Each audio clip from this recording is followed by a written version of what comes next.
Hello दोस्तों, कैसे हैं आप लोग। आज के इस वीडियो में हम विमुद्रीकरण पर निबंध लेखन देखेंगे। दोस्तों, अब आप मुझे हमारे फेसबुक पेज पे मैसेज के थ्रू फोटोज खींच के आपके एसेस की मैसेज के थ्रू आप वहाँ पे भेज सकते हैं। उनको एज सुन एज पॉसिबल उसकी हम प्रॉपर वे में मार्किंग और जो भी मिस्टेक्स होंगी उनमें हम लिख के आपको बता सकते हैं। तो आप वहाँ पे हमको फेसबुक पेज पे हमारे सेंड कर सकते हैं मैसेजेस में। तो दोस्तों, आज का जो हमारा टॉपिक है विमुद्रीकरण। विमुद्रीकरण पे ऐसे दो तरीके से पूछा जा सकता है।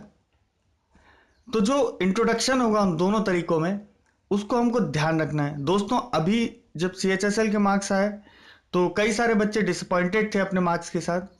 पर दोस्तों, यहाँ पे दिक्कत क्या है कि हम अगर टॉपिक को सही से समझ नहीं पाएंगे तो हम कितना भी अच्छा ऐसे लिख दे, कितना भी अच्छा डेटा उसमें इंक्लूड कर लें, हमारे मार्क्स बिल्कुल नहीं आने वाले हैं। तो सबसे पहले हमको टॉपिक को समझना रहता है। जैसे विमुद्रीकरण और भारत में विमुद्रीकरण, ये दो बहुत ही अलग टॉपिक हैं। इन दोनों चीज़ों में हमको बहुत ही अलग डेटा इंक्लूड करना पड़ेगा। तो ये जो मैं इसमें इसकी जो भूमिका बता रहा हूँ कि किस तरीके से हमको क्या क्या पॉइंट्स इंक्लूड करने रहेंगे, और ये पूरा पूरा ऐसे लिख के भी बताया मैंने आगे। तो इस वीडियो में सिर्फ हम भारत में विमुद्रीकरण को इंक्लूड कर रहे हैं, क्योंकि विमुद्रीकरण खुद अपने आप में एक बहुत बड़ा टॉपिक है। तो इन दोनों चीज़ों पे ऐसे अगर लिखा जाए तो बहुत अलग तरीके से और बहुत अलग तरीके से इनमें डेटा इंक्लूड करना पड़ता है। तो अगर हम विमुद्रीकरण लिखे तो उसमें परिभाषा और दुनिया के देशों के उदाहरण लिखने पड़ेंगे हमको एग्जाम्पल्स के साथ। और भारत में विमुद्रीकरण में लिखता हूं तो परिभाषा, भारत में विमुद्रीकरण का इतिहास लिखना पड़ेगा उस मुझे इंट्रोडक्शन में, और विमुद्रीकरण विस्तार से 2016 का जो विमुद्रीकरण हुआ है वो मुझे विस्तार से लिखना पड़ेगा। अब इसमें ये देखिए दोनों चीज़ों में कितना अंतर है। हमारे इंट्रोडक्शन में ही अगर हम डेटा इंक्लूड करें तो डेटा इंक्लूड करने में ही कितना अंतर है। तो इस तरीके से दोस्तों, हमको जो भी टॉपिक दिया जा रहा है उस टॉपिक का हमको प्रॉपरली ख्याल रखना और उसके अकॉर्डिंग ही हमारा डेटा उसमें हमको डालना है। तो दोस्तों, जिन लोगों ने मेरे वीडियोस पहले के नहीं देखे हैं तो वो पहले जाके मेरे पहले वीडियोस देख लें, जिससे उनको एक जो अभी जिस तरीके से मैं चीज़ें बता रहा हूँ वो चीज़ें और अच्छे से आपको समझ में आएंगी। तो हमारा जो बॉडी का पार्ट है, इन दोनों तरीके से अगर ये दोनों टॉपिक्स आते हैं तो हम बॉडी किस तरीके से फ्रेम करेंगे। दोस्तों, इसमें जैसे अगर विमुद्रीकरण सिर्फ आता है तो इसको हमको पूरे दुनिया के जितने भी देशों में विमुद्रीकरण हुआ है या जिस जिस तरीके से जिन कारणों से विमुद्रीकरण हुआ है अलग अलग देशों में, उन सारी चीज़ों को हमको एक्सप्लेन करना पड़ेगा। और भारत में अगर पूछते हैं तो भारत के कारण, प्रभाव, ये जो भी चीज़ें हम इंक्लूड करेंगे, अच्छे सकारात्मक प्रभाव, नकारात्मक प्रभाव, ये सारी चीजें हम भारत के संदर्भ में करेंगे। और अगर सिर्फ विमुद्रीकरण आता है तो फिर तो हमको अलग अलग देशों के एग्जाम्पल्स भी लेने पड़ेंगे और उन देशों में होने वाले कारण, फायदे और जो नुकसान हुए उन देशों को, वो सब इंक्लूड करने पड़ेंगे। तो जैसे हमने भारत में विमुद्रीकरण अगर हम देखते हैं तो मुख्य कारण है नकली नोट, काला धन, आतंकवाद और नकदी रहित लेन देन। तो ये भारत में विमुद्रीकरण होने के मुख्य कारण थे। इन चीज़ों को सही करने के लिए भारत में विमुद्रीकरण लाया गया है। आगे बढ़ते हैं। प्रभाव, अगर सिर्फ विमुद्रीकरण आता है तो उसमें आमतौर पर होने वाले प्रभाव, दुनिया के देशों के उदाहरण और भारत में हुए प्रभाव भी। मतलब दुनिया के देशों के उदाहरण तो मुझे देने ही हैं, साथ ही साथ मुझे अपने देश में हुए प्रभाव भी बताने पड़ेंगे। और भारत में विमुद्रीकरण आता है तो आमतौर पर होने वाले प्रभाव और सिर्फ भारत में हुए प्रभाव मुझे यहां पे बताने हैं। आगे बढ़ते हैं। दोस्तों, आज हम देखेंगे भारत में विमुद्रीकरण। जो मैंने आपको कुछ पॉइंट्स बताए हैं उन पॉइंट्स पे बेस्ड हम आज ऐसे देखेंगे कि भारत में अगर मुझे विमुद्रीकरण पर ऐसे लिखने को आता है तो मैं किस तरीके से उस ऐसे को लिखूंगा। दोस्तों, निश्चिंत रहें, यही वीडियो इंग्लिश में भी रहेगा और आने वाले समय में हम भारत में विमुद्रीकरण में इंग्लिश में वीडियो देखेंगे। साथ ही साथ एक और वीडियो रहेगा जो सिर्फ विमुद्रीकरण या डिमोनेटाइजेशन पे रहेगा, और ये सारे वीडियो हिंदी और इंग्लिश दोनों लैंग्वेजेस में आपको प्रोवाइड कराए जाएंगे। तो आज जो हमने सिर्फ एक ही चीज इंक्लूड करी है, भारत में विमुद्रीकरण, क्योंकि इसके एग्जाम में आने के बहुत ज्यादा चांसेस हैं। तो आइए दोस्तों, हमारा ऐसे हम देख लेते हैं। अभी तक हमने हमारे निबंध की रूपरेखा देखी, दोनों तरीके के निबंधों में अंतर देखा कि अगर सिर्फ हमें विमुद्रीकरण टॉपिक दिया जाता है तो किस तरीके से हमको क्या क्या पॉइंट्स इंक्लूड करने हैं। तो आज के इस वीडियो में हम सिर्फ भारत में विमुद्रीकरण का टॉपिक ले रहे हैं और अगले वीडियो में हम विमुद्रीकरण, सिर्फ विमुद्रीकरण पे ऐसे लिखेंगे, हिंदी और इंग्लिश दोनों में, और ये वाला वीडियो भी इंग्लिश में आने वाला है जल्द ही। तो दोस्तों, हम इंट्रोडक्शन किस तरीके से लिखेंगे। विमुद्रीकरण यह एक गतिविधि है जिसमें सरकार पुरानी मुद्रा को समाप्त कर नई मुद्रा को प्रचलित कर देती है। ये डेफिनेशन होगी, हमने इंक्लूड कर दी। यह गतिविधि अर्थव्यवस्था में काले धन को हटाती है। जब अर्थव्यवस्था में काला धन बढ़ जाता है अथवा अत्यधिक मुद्रास्फीति के कारण मुद्रा का अवमूल्यन हो जाता है, तब सरकारों द्वारा विमुद्रीकरण किया जाता है। भारत में 8 नवंबर 2016 को प्रधानमंत्री श्री नरेंद्र मोदी द्वारा 500 और 1000 के बैंक नोटों के विमुद्रीकरण की घोषणा की गई थी। तो ये अब यहाँ से हमने 2016 का विमुद्रीकरण इंक्लूड कर दिया इसमें। कब हुआ, किस डेट को हुआ और किन नोटों पे हुआ है। भारत में इससे पहले भी 2 बार, यानी कि 1946 में ₹1000 और ₹10,000 के नोटों का विमुद्रीकरण किया गया। दोस्तों, 1946 आज़ादी से पहले 1000 और 10,000 के नोट भी चलते थे, जिनको 1954 में पुनः प्रचलन किया गया, मतलब प्रचलन में आ गए थे दोबारा से वो। फिर उनका 1978 में पुनः 500, 1000 और 10,000 के नोटों का विमुद्रीकरण कर दिया गया था। तो ये हमारा इतिहास है, विमुद्रीकरण का इतिहास, भारत में किस तरीके से विमुद्रीकरण किया गया। तो दोस्तों, जो पॉइंट्स हमने रूपरेखा में जो हमने बनाई थी, उसमें जो पॉइंट्स हमने लिखे थे वो सारे पॉइंट्स हमने कवर करे हैं कि इसकी डेफिनेशन क्यों किया गया भारत में और क्या विमुद्रीकरण होता है उसको हमने एक्सप्लेन करा गया। और साथ ही साथ 2016 में विमुद्रीकरण के बारे में हमने बताया कि किस तरीके से हुआ, किन किन नोटों पर हुआ और किस तारीख को हुआ। तो साथ ही साथ अब हम इतिहास के बारे में डिस्कस कर रहे हैं कि विमुद्रीकरण भारत में इससे पहले किस किस तरीके से हो चुका है। आगे देखते हैं। 30/6/2011 को 1 पैसा, 2 पैसा, 3 पैसा, 5 पैसा, 10 पैसा, 20 पैसा और 25 पैसा के सिक्के बंद कर दिए गए थे। ये पॉइंट्स भी आप इंक्लूड कर सकते हैं। साथ ही साथ 1996 में महात्मा गांधी MG सीरीज के जो नोट थे उनको 2005 की नई श्रृंखला के नोटों से बदल दिया गया था, जिनमें और सुरक्षा के जो सुविधाएं, सुरक्षा सुविधा बढ़ा दी गई थी उसमें। तो इनको 30 जून 2015 तक बदला जा सकता था। आगे देखें, आगे की जानकारी अभी यहाँ तक हमने सारा इंक्लूड कर लिया कि जो इतिहास रहा है भारत में विमुद्रीकरण का, नोटों को बदलने का, वो सारी चीज़ें हमने यहाँ तक के पॉइंट्स में इंक्लूड कर दी। तो अगला पॉइंट है वो ये कहता है कि भारत में कुल प्रचलित मुद्रा का मूल्य 16.42 लाख करोड़ था, जिसमें से 14.18 लाख करोड़ यानी कि 86% मुद्रा का विमुद्रीकरण कर दिया गया है, जो कि ₹500 और ₹1000 के नोट के रूप में था। तो दोस्तों, यहाँ पे हमारी 86% मुद्रा जो थी प्रचलन में, उसका विमुद्रीकरण कर दिया गया था। आगे देखें, यह पहली बार है कि इतने बड़े स्तर पर, इतनी बड़ी जनसंख्या के साथ, इतने बड़े प्रतिशत में विमुद्रीकरण को सफलतापूर्वक किया गया है। तो दोस्तों, आपको एक जानकारी के लिए एक बात यह भी जाननी चाहिए कि सिर्फ भारत ही एक ऐसा देश है जहां पे विमुद्रीकरण सफलतापूर्वक हुआ है, सक्सेसफुल है। ये फेलियर नहीं है हमारी सरकार का, ये सक्सेसफुली ये चीज़ कर दी गई है, विमुद्रीकरण कर दिया गया है। कई देश ऐसे हैं जहां पे अनसक्सेसफुल रहा है। जिम्बाब्वे में अनसक्सेसफुल, बहुत ज़्यादा अनसक्सेसफुल रहा था वहां पे।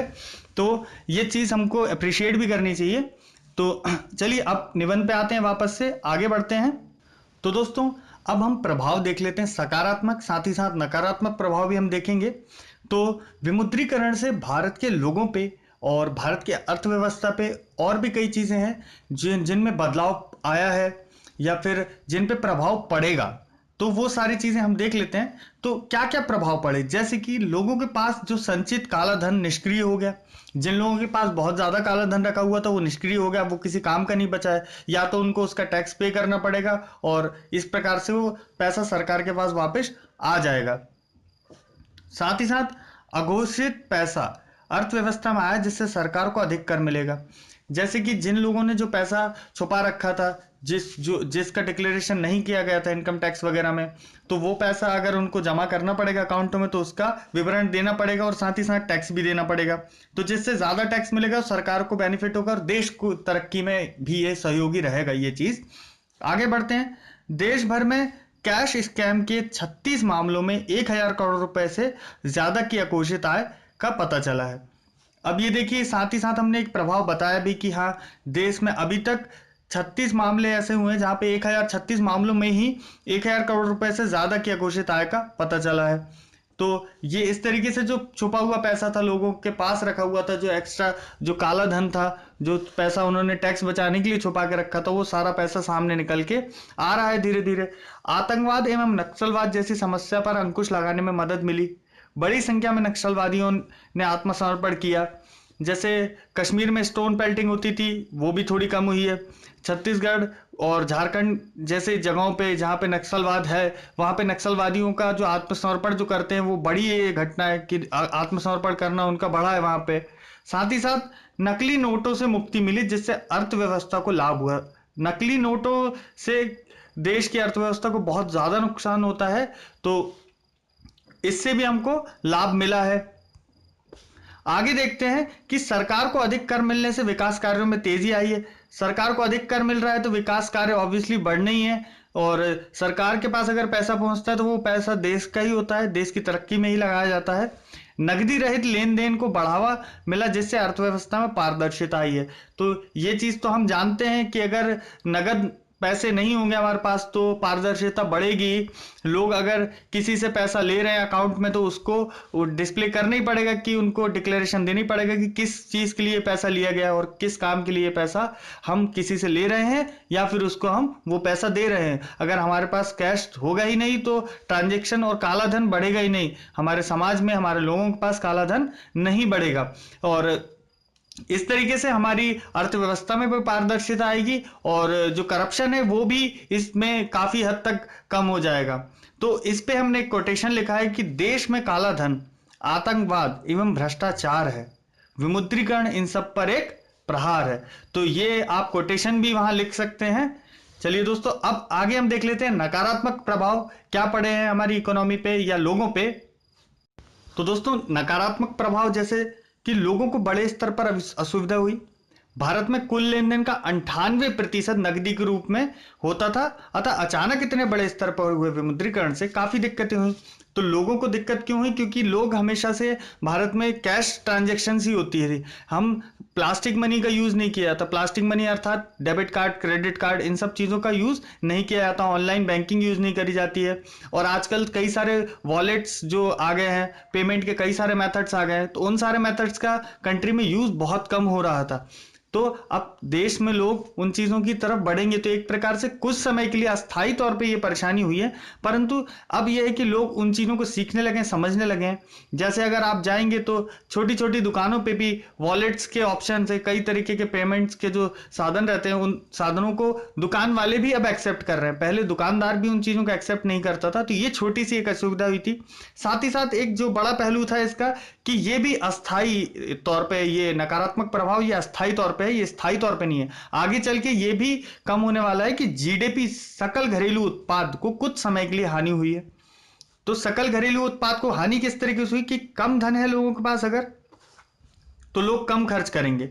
मतलब कैश जो हमारा हाथों में जो हमारा कैश था, अब उसकी वैल्यू अगर बची नहीं है तो अब वो हम पैसा खर्च नहीं कर सकते। लोगों के पास पैसा कम बचा तो कम खर्च करेंगे, जिससे मांग कम हो जाएगी, और मांग कम होगी तो बिक्री कम होगी, दुकानदारों के पास से बिक्री कम होगी किसी चीज की। तो साथ ही साथ तो उससे उत्पादन पे फर्क पड़ेगा कि उत्पादन भी साथ ही साथ कम होना शुरू हो जाएगा। तो उत्पादन जब कम होगा तो ओवरऑल इफेक्ट हमारी जीडीपी पर पड़ता है, तो जिससे हमारी जीडीपी में भी गिरावट आ जाएगी। तो ये भी एक अस्थायी तौर पे है कि अस्थायी तौर पे इस हमारी जीडीपी पे असर पड़ेगा, क्योंकि कुछ समय में नोटों का सर्कुलेशन जैसे 90% अगर देखा जाए तो एक प्रकार से हो ही चुका है सर्कुलेशन नोटों का। लोगों के पास अब पैसा आ चुका है और अब लोग पैसा खर्च करने के लिए कैश पे डिपेंडेंट नहीं है, लोग आगे बढ़ रहे हैं। पहले आप देखेंगे कि 98% था और जहां तक हमारे डेटा के अनुसार अब 68% बचा है। ये कैश ट्रांजैक्शन सिर्फ 68% हो रहा है। तो लोगों ने पेमेंट मेथड्स को, ऑनलाइन पेमेंट मेथड्स को, प्लास्टिक पेमेंट को भी एक्सेप्ट करना अब शुरू कर दिया है, दोनों तरफ से, कस्टमर्स ने भी और सेलर्स ने भी। दूसरा जो एक आगे देखते हैं कि पर्यटन एवं यातायात में स्थायी रूप से हानि हुई है। पर्यटन क्षेत्रों में और यातायात के जो भी अस्थायी रूप से इन चीजों में हानि हुई है, क्योंकि लोगों के पास कैश था ही नहीं। तो ये भी एक प्रकार से यही है कि कैश अगर नहीं रहेगा तो लोग घूमने कम जाएंगे, ट्रैवल कम करेंगे, तो इस तरीके से इस जगह पे भी कैश ना होने की वजह से हानि हुई है, पर यह भी अस्थायी कि जैसे ही लोगों के पास पैसा आ जाएगा वापस से, जब लोगों के पास 2000 के नोट या 500 के नोट आ जाएंगे तो लोग वापस से घूमना फिरना और खर्च करना शुरू कर देंगे। तो ये अस्थायी प्रभाव ही है एक प्रकार से, परंतु इनको हम नकारात्मक प्रभावों में इंक्लूड करेंगे। तो दोस्तों आखिर में हम देख लेते हैं कंक्लूजन। तो दोस्तों कंक्लूजन में हम इस तरीके से, हम अगर भारत में विमुद्रीकरण आता है तो इस तरीके कंक्लूजन लिख सकते हैं। इससे एक आप आइडिया ले सकते हैं, या तो आप ऐसा कैसा ही लिख दें, या तो इससे आप आइडिया लें और आप इसको और बेहतर कर सकते हैं तो और बेहतर करके भी लिख सकते हैं। जैसे कि देश अब डिजिटल पेमेंट के युग की ओर बढ़ रहा है। देश की 65% आबादी 35 वर्ष से कम आयु की है। यंग कंट्री है हमारी देश में यंगस्टर्स की यूथ बहुत ज़्यादा है हमारी कंट्री में, जो अधिकांश मोबाइल का इस्तेमाल करते हैं। देश में 90 करोड़ से ज़्यादा मोबाइल हैं। जब हमारे देश में 90 करोड़ से अधिक मोबाइल हैं और 125 करोड़ ही हमारी आबादी है, जो इंटरनेट की स्वाभाविक पहुंच में होंगे ही। तो यहाँ पे अगर अब आगे क्या है कि देश जैसे जैसे डिजिटल पेमेंट की तरफ बढ़ रहा है तो लोग भी क्या जागरूक, लोगों के पास डिवाइसेस थे, मोबाइल थे, हमारी आबादी यंग है। अगर हमारी आबादी ओल्ड होती तो भी हम समझते कि उनको एजुकेट करने में या उनको बताने में डिजिटल पेमेंट्स के बारे में उनको कठिनाई होगी। पर हमारे पास यंगस्टर्स भी हैं और सबके पास मोबाइल की पहुंच में, अधिकतर यंगस्टर्स मोबाइल की पहुंच में है ही। तो एटलीस्ट उन लोग इस चीज में इन्वॉल्व हो, वो अपने पेरेंट्स को सिखाएं तो ये चीज आगे बढ़ सकती है। तो ये चीज हमको कंक्लूजन में लिखना जरूरी थी कि हमारा देश डिजिटल पेमेंट की तरफ बढ़ रहा है, पॉजिटिव है ये रिस्पॉन्स।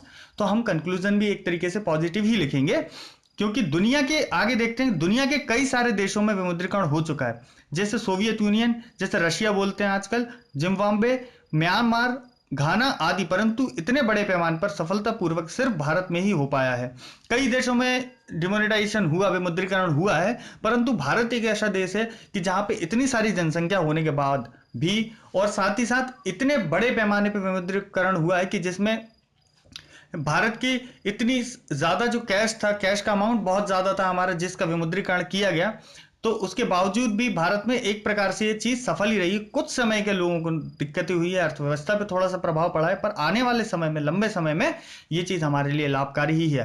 तो हमने देखा कि सफलतापूर्वक भारत में हो पाया कि माना कि अस्थायी तौर पर परेशानी का सामना करना पड़ा है आम जनता को भी है, परंतु ये भारत के लोग और भारत की अर्थव्यवस्था के लिए बहुत ही लाभकारी साबित होगा।